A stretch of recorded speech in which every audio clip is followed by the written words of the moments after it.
Assalamu alaikum warahmatullahi ta'ala wa barakatuh. Na obal mage maga ngotuguni no ne burama ye.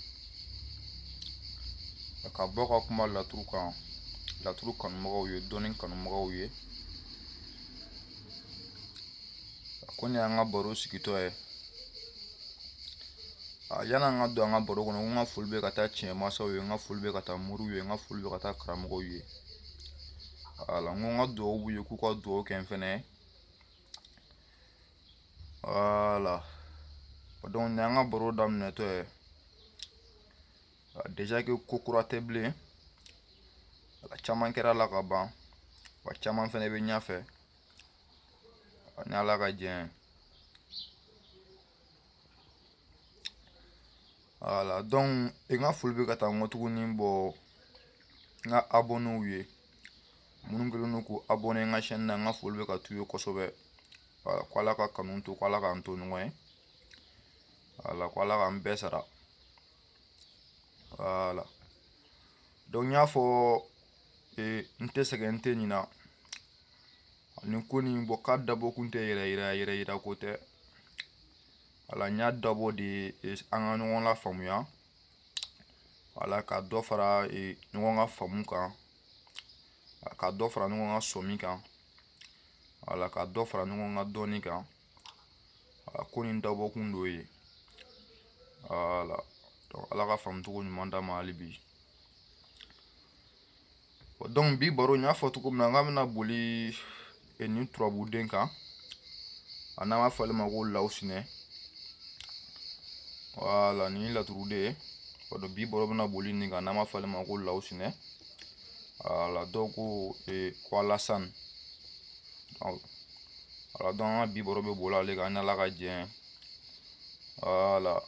Alasani yɛrɛ nin man kibaruya kunnafoni jumɛn na laturu kɔnɔ en même temps ni sigiyɔrɔ n'o a ka so ye o b'an kibaruya kunnafoni jumɛn na laturu kɔnɔ bon donc an ka bi baro bɛ taga o kan ni ala ka jɛn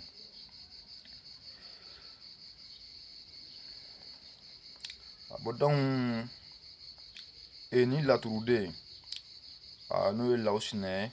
bon donc ale de b'an kibaruya laturu kɔnɔ kumasulula ko wa moliyala ko wa surprise la ko voilà ko minnu bɛ kɛ ni kabakona kow ye quoi voilà bon donc lawusinɛ bɛ surprise la kale an ye et puis lawusinɛ bɛ dégradation voilà et puis déception donc lawusinɛ bɛ n'olu kibaruya laturu kɔnɔ k'olu di an ma et puis lawusinɛ bɛ sonyɛlikɛla la kalan ye laturu kɔnɔ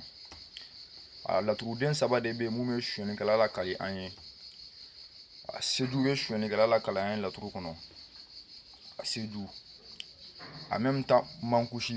fana bɛ na sonyɛlikɛla la kali an ye laturu kɔnɔ mankusi en même temps lawusinɛ fana bɛ sonyɛlikɛla la kali an ye laturu kɔnɔ lawusinɛ bɛ kalabanci la kali an ye voilà lawusinɛ bon turabuden ɲumanba tɛ ten kosɛbɛ voilà comme ale faden de ye i n'ale faden ye Mahamadu voilà bon donc Mahamadu kow ka wusa n'ale kow ye bon comme ale kow bɛ tali kɛ kumasulu ni moliyala kow de la ka caya en même temps lawusinɛ b'an kibaruya ŋɔ tuguni cɛnimusoya nasiraw la voilà n'o ye jɛnɛya nasiraw ye lawusinɛ b'an kibaruya o la fɛnɛ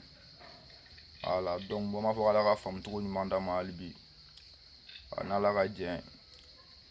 bon donc lawusinɛ yɛrɛ sigilen bɛ so min kɔnɔ n'o y'a ka so ye o bɛna n kibaruya kunnafoni jumɛn na donc o de bɛna n kibaruya an ka ko tɛmɛnlenw na et puis o de bɛna n kibaruya fɛnɛ siyɔrɔ kow la sokɔnɔla kow voilà bon donc yen b'an kibaruyaw la an ka ko tɛmɛnenw siyɔrɔ kow sokɔnɔla kow donc lawusinɛ ka so bɛ bɔ n'o kibaruyaw ye k'o di an ma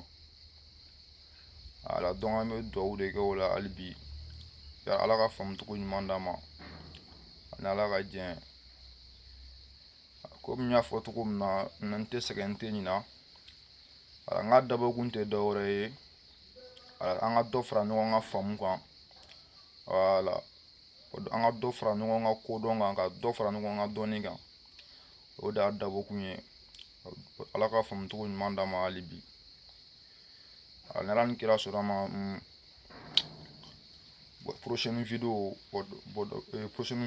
inshallah an bɛna boli nin kan